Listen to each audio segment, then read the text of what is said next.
Today is really about fulfilling a promise we made to our community here in Olowalu, which was to move this from a temporary site and to move it to the permanent site. I tell you why that's an important promise, because nobody believed us. As government, if you don't keep your word, you don't have anything to rely on. We chose to have this temporary debris storage site to speed up the recovery effort throughout Lahaina. That way we can get back into rebuilding and recovering. And as we do this effort, we can then transfer the debris to its final location. So as a resident of Olowalu, I was kind of on the fence, feeling about the temporary debris site being in Olowalu. A lot of my neighbors had concerns. However, because of my background in knowing how we were going to prepare the site, I was very confident that it was going to be a safe location to handle the debris. It was going to be managed correctly. There was going to be very minimal impact to the environment. We gave management and rights to the Army Corps of Engineers. So they actually prepared the site. They designed the site. They followed the Section 106 from the National Historic Preservation Division. All you have to do is turn around and look at the ocean. The nearshore waters are so important for us to protect. The coral reef is literally right there. And we knew that we had to get this exactly right in terms of being able to utilize it even as a temporary site. That's the driver behind it. That's what the community asked for, and that's what we delivered.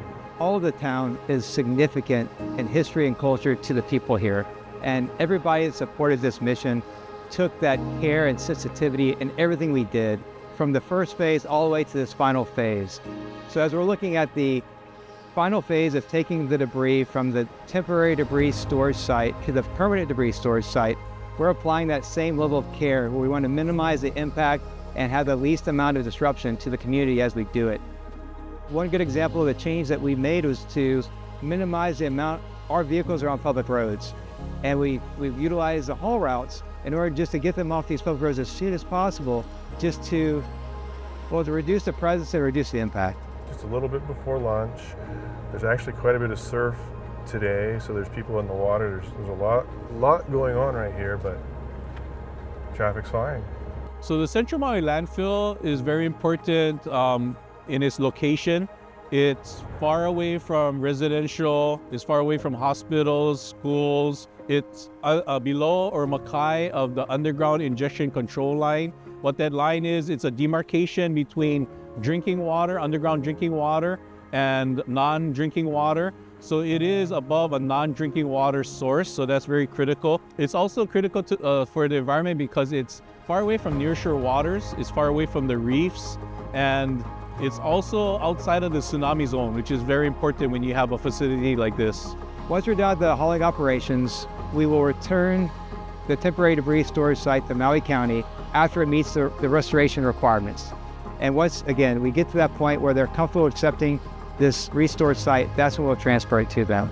Because we deal in the currency of trust with our community, that any time and every time we keep our word, that builds the trust with our community as a whole, even in big ways and small ways, and that it would speed up the recovery. And so that was our goal, was to speed it up, making good and delivering on the promise and the pledge we made to move it as soon as we could.